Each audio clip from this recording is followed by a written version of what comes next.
And you have doctors like me and Zach and many other doctors who, when we partnered with small doctors, we weren't, ready to be done. We wanted to keep going. We've continued to get better and better at it, both in opening them and also, watching them succeed. Every doctor who's opened a De Novo has had quite a bit of success. It's not just us, but I think that says a lot about the strategy and the due diligence we do when we're opening these. I'm Dr. Scott Law, and I want to thank you for tuning in to the Smile Doctors Off Mute podcast.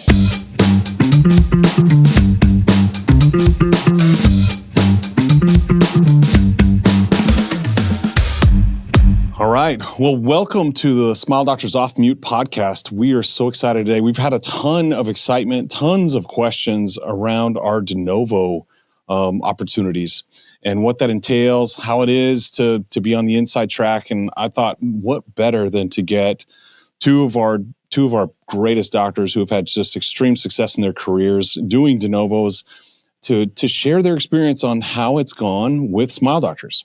And so really want to welcome to the podcast today, Dr. Ben Fishbein, who is our clinical director of De Novo, and also Dr. Zach Casagrande, who is our clinical director of aligners. And so welcome to the podcast, guys.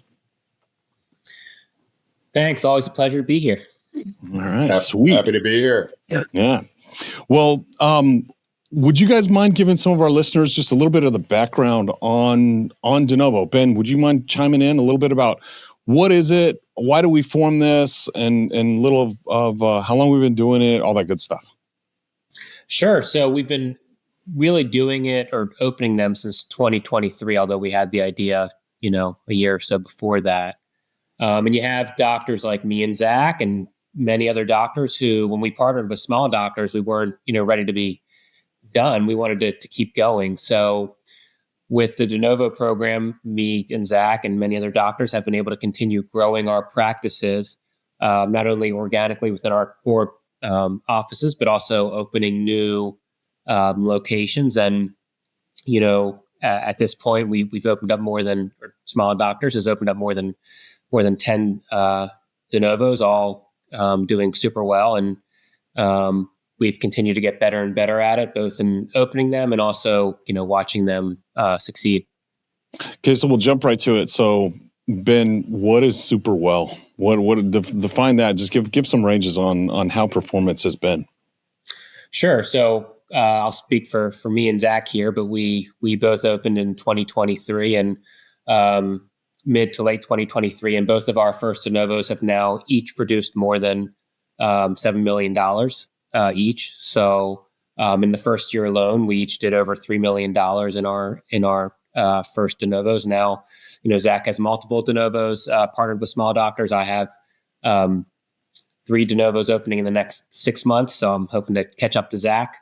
But every doctor who's opened a De Novo has had quite a bit of success. It's not just us, but I think that says a lot about the strategy and the kind of due diligence we do when we're opening these. 100%. I think it's something that Small Doctors really wants to lean in on, because it seems to be that we've figured out where to put them, how it all happens, and how to make them successful, but very quickly. Zach, share your experience a little on you did De Novos before Smile Doctors, is that right? So you have some experience in this. Yeah. So to me, it's very simple.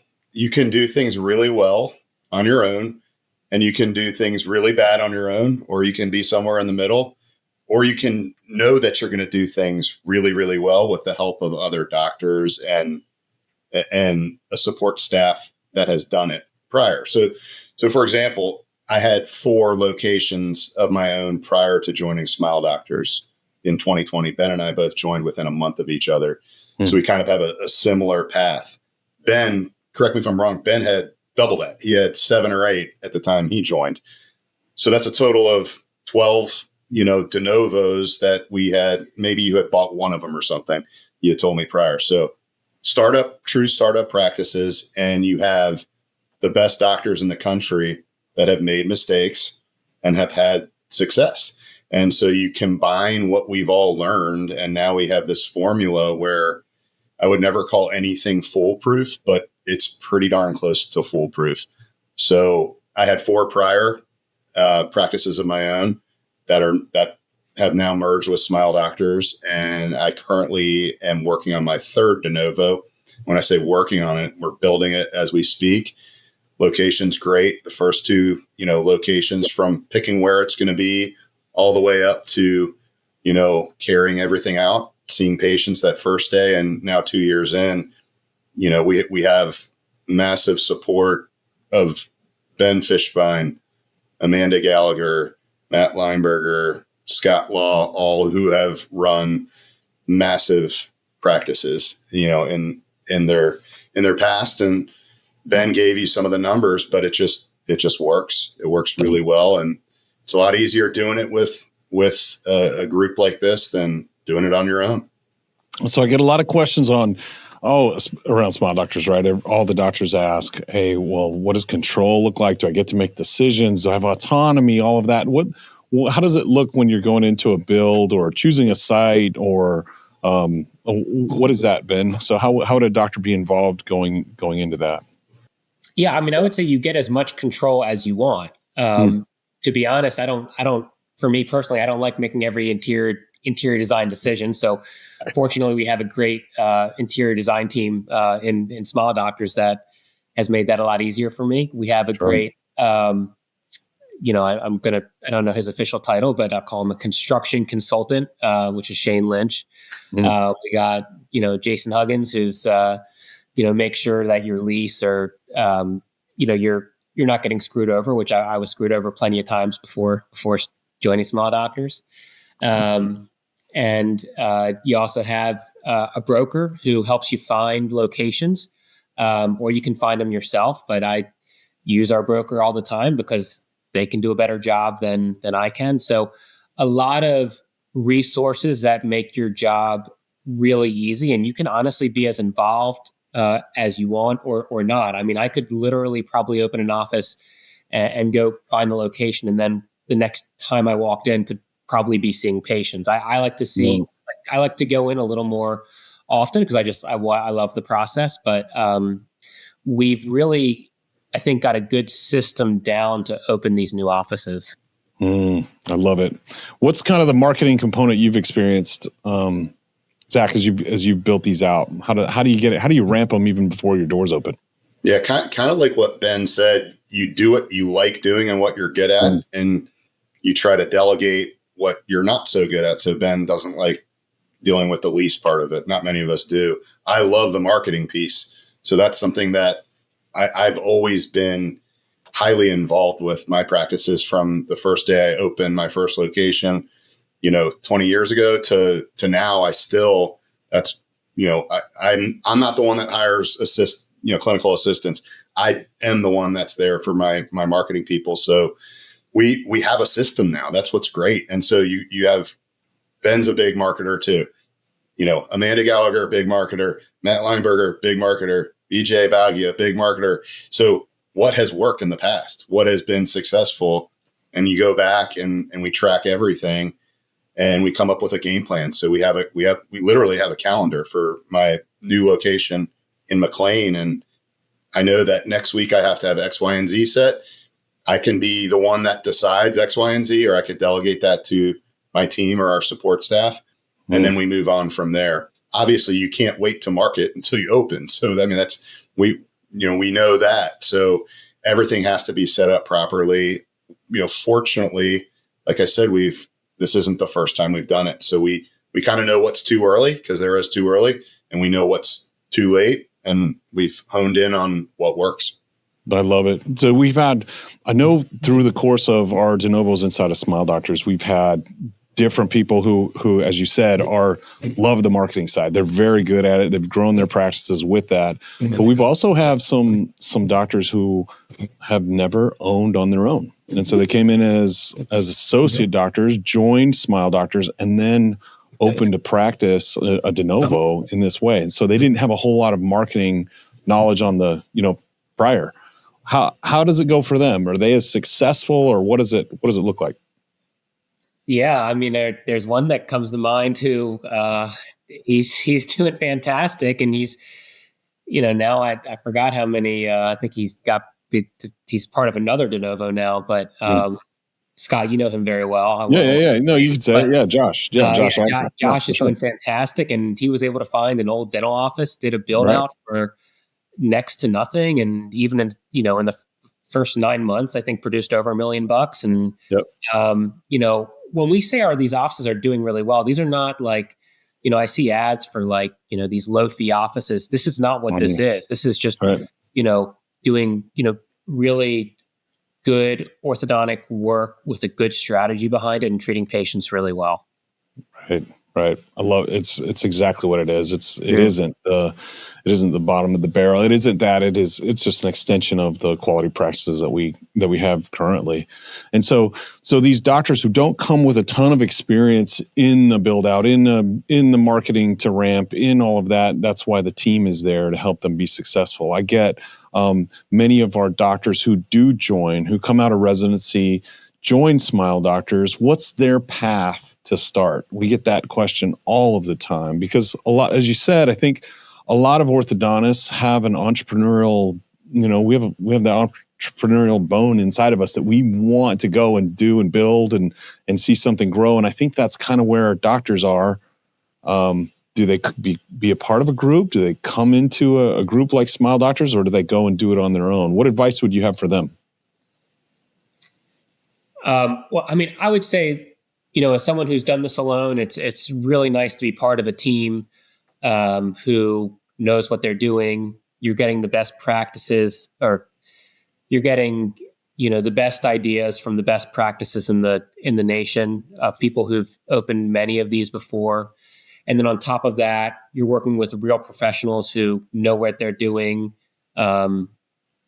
Like I mentioned before, you have people who are going to take care of your lease, people who are going to take care of your build out, people who are going to make sure you're opening in the right location, which is super important. So, I would say when you look at the risk reward, I mean, it's there in terms of and it's a proven model. I mean, we've opened so many of these now, and honestly, every single one has been significantly more successful than the average new practice. I agree with you. I think having opened multiple practices myself from scratch, several went great. And then I had one that just tanked. And I got overly ambitious. I thought whatever I could open would just turn to gold and work out. And that one has stung a lot over the years. And I think that's probably one of the biggest things is we can help doctors avoid that. That is a terrible, terrible feeling when you open something that's supposed to be revenue generating, but instead it's just sucking away all the profits from your current sites. And so it's a big one that as you say, it's really nice to have all these people and teams around to support us in the growth, but even better, it's the ones that say, here, you might want to avoid that. Let's not do that. You really don't want to do it for these reasons. And we can share that knowledge. That's been big. It's been really, really big. We get this question as well on the business development side. So we have doctors who want to join us, and predominantly now we do joint venture deals where doctors will join us. They retain a percentage of ownership in their practice, which is awesome because everyone is incented to continue to grow, and so we partner that way. They love it. They want to see they want to get that, integrate with systems and what's going on, and then go, hey, I really want to expand and grow around. What determines that? Where's kind of the tipping point of what advice would you have for doctors in that situation of when does it make sense to do a de novo?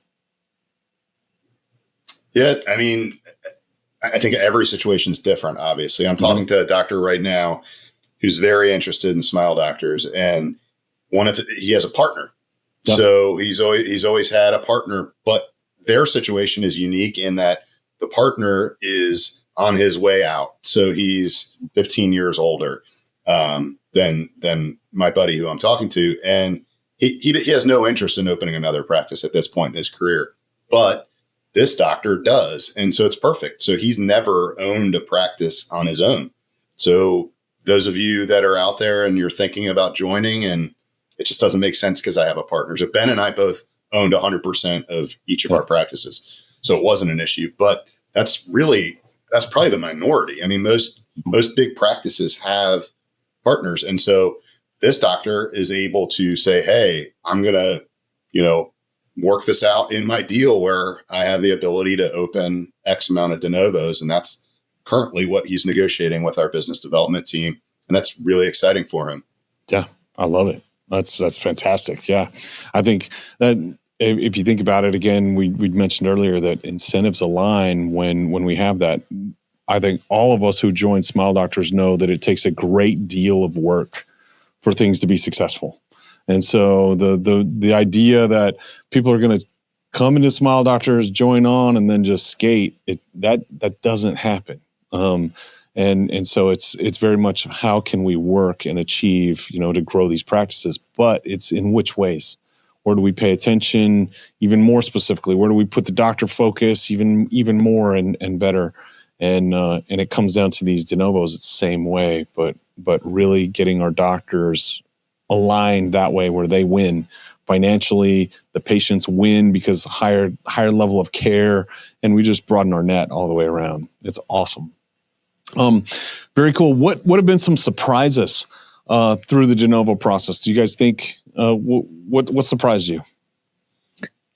Well, I mean, I think the performance has been a pleasant surprise, not just for me and Zach, but everyone who's doing it is happy. I mean, we polled actually everybody at the last Smile Doctors summit meeting, and everybody said the process was great, and they're super happy with the numbers, super happy with the profitability. So that's a good surprise. I think another surprise is the amount of due diligence that's done prior to opening these. I can tell you, I opened a bunch before, and when I would open prior, I just kind of go with my gut, which is great, but not at a large scale. So I think the way we decide where to open practices, along with talking with the doctor who wants to open it. I mean, looking at the current patient plot, looking at the competitors, looking at the schools in the area, looking at the potential referral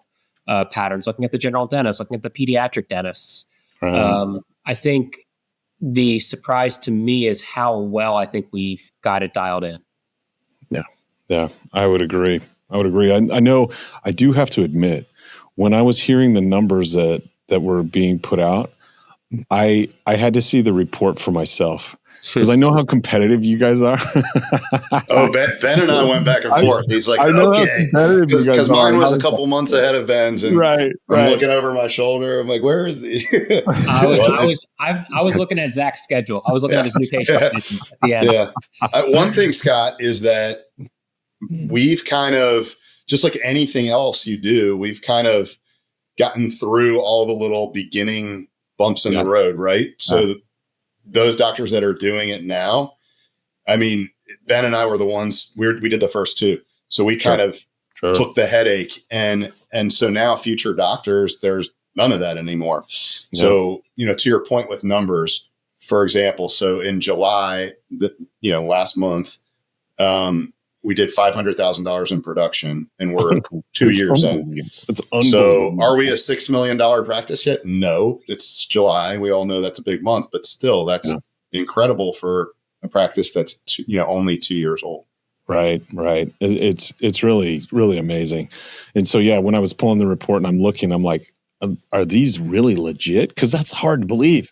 I mean, 3 million in the first year, that's unreal. And yeah, absolutely. Pulled it, checked it. And I know you guys were checking each day because you're that competitive. And so it's funny like that. But no, it really is. It's pretty cool to see that the process is smooth and we just have those big pieces. We have those dialed in pretty darn good. I'm sure we're going to find things as we go, as we expand this. We're going to find unique, nuance here and there. But for the most part, man, it's pretty great to have a team. And I remember someone said this a few years ago. It is amazing to wake up, every day you have a team member who wakes up and their sole focus is to advance a business in this one single area. And when you have alignment that way, all the way across, and as doctors, as, joint venture partners, we have this at our disposal to be able to go and advance our business. It is powerful. So powerful.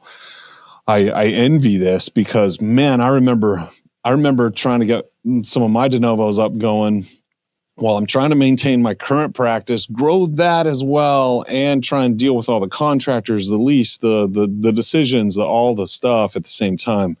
And yeah, it's fantastic what we have set up now, just to make it so much better for the doctors. They get to focus on what they do best, how they can uniquely grow that practice, and what it is. It's awesome. So how would it go? I know, Zach, you're heavy aligners, really heavy aligners. And Ben, you do a mix, probably not to the percentage that Zach does. How is that taken into account? Even the design, the workflows, the number of chairs, all of that. How's that considered during the build?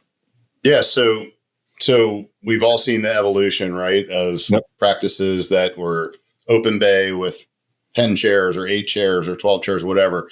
For Invisalign, we have much smaller offices now because, all the efficiencies that we built in. So we have Josh Adcox, he's our clinical director for Smile Doctors for virtual care. Mm-hmm. So we use that on every patient. So we can treat a full complex class 2 deep bite, class 3 open bite, whatever it is, in 4 or 5 appointments with 3 employees in an office that's 1,800 square feet, right? And that's what we're doing in my first location that, I just was talking about the numbers. So that's a really efficient, lean operation where we're delivering excellent patient care. And, Ben brought it up. These are not just insurance. I mean, these are, the best doctors, the best results for the patients. And I always have preached that to my team from the beginning, and that never changed when I joined Smile Doctors. And so for my location, you always say, like, we all have little things we do on the outside of ortho. It never works as well as like we're really good at doing I'm really good at an Invisalign practice. Ben's really good at running practices that are way bigger than mine. I think he's the top producing orthodontist in the entire country. So do it that way. And so when Josh Adcox calls me, he's like, how many chairs do I need for this location? It's going to be smaller, the one you were just talking about before. And then I could explain how to do that. If he's like, I'm going to do, an operation more like Ben, he's going to Ben. So Ben's was totally different from mine. Yeah. Ben, on the pricing and determining how that is. And I know we have the advantage of being a part of the largest orthodontic, the OSO that we have. And so our insurance rates are pretty great. Does that play an effect as far as profitability goes early on? Oh, 100%. Right. So we're getting, better rates now than we did prior to Smile Doctors, which has been fantastic. And then, thanks to you and Zach, we're paying, we get a great deal on our Invisalign and some of our other products too. So that helps with profitability. Maybe Zach can speak on that, but it is interesting. You talk about Zach's practice, talk about my practice. Zach is 80+% Invisalign, I think, correct me if I'm wrong. And, 20% maybe braces, and my practice is the inverse of that. So it's just interesting. We don't have, it's not cookie cutter. We can, design the right office for the right provider, depending on what that provider wants and what their strategy is. But I do think one other really strong part of Smile Doctors, particularly for somebody like me and Zach who want to open up more offices, or any other doctor who joins, who wants to open up more offices, is we probably have the best recruiting team in orthodontics in terms of recruiting doctors. I mean, I've been able to recruit the best group of doctors I've ever had. And it's also way easier. And not only that, those doctors are being able to get things that I was not able to provide them. They're getting equity. They're getting bonuses. They're getting paid, significantly more than I was able to compensate them for. So it really is a win all around.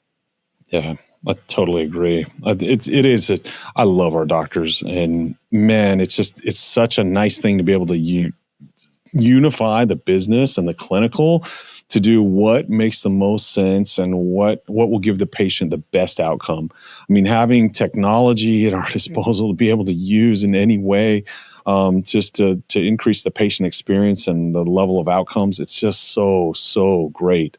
And all in all, it ends up just taking a lot of the stress away from the doctor on the things that are outside that can be delegated away, so the doctor can focus on being a doctor, on advancing the clinical care and the relationships and the trust within the community all the way around. And that's really the success. It's all of these pieces that make it so great. It's fantastic. Well, I'll ask you guys any other input, any questions you might want to address yourselves on things that you've been asked about De Novo? I mean, I get questions all the time. I had a doctor who's been with Smile Doctors. He's in my state, so he's in Virginia. I've known him since, I was a part-time faculty. He was a student.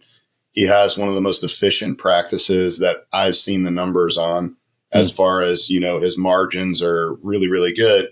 And he called me and we talked about another part of Virginia that he could potentially open in. And he had a lot of concerns. And I've always had the mindset, I really don't care about how many other orthodontists are in the area I want to go to, because we're going to deliver the best results for our patients. We're going to have the best team. We're going to have the best doctors, et cetera. So I kind of said to him exactly what we were just talking about, Scott, which was, as soon as you open that practice, the bottom line is, it's going to be way better than if some doctor just opens a practice on their own, because we have negotiated the best insurance rates. We have negotiated the best pricing on everything. So from zero to profit is way faster. And so I just reminded him of that. I said, hey, if you want to go to this area, go. Like, look what you've done in an area that I don't think is even close to as good as this area. And he's able to say, okay, not that he's saying I'm bored. I'll be honest, I get bored easily. And so stuff like this keeps me going. And that's basically what he's going through right now for the first time. And so for him, it's, hey, he's coming up on his contract almost being done with Smile Doctor. He's like, he didn't even hesitate. He's like, I'm definitely gonna be a part of Smile Doctors. I just want to know what you think about this area. And if you think I go to Ben in Virginia and say, hey, I'm going to pitch this De Novo idea, it's good. Love it. Love it. Love it. What about you, Ben?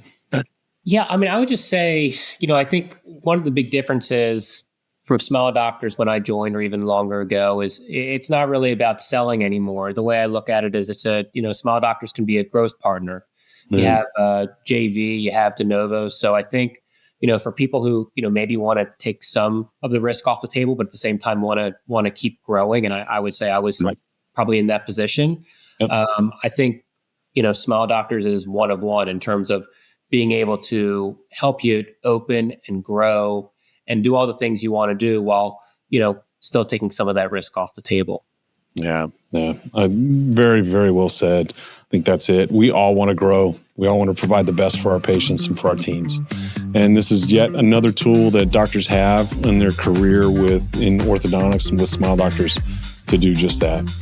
You guys are fantastic. I look up to you. I love the way that you lead, the way you treat patients, the way you treat other people. And so thank you for being just amazing partners and influences in my life. So thanks for joining us and sharing all this today with our audience. Have an awesome day. Yeah, thanks for having us, Scott.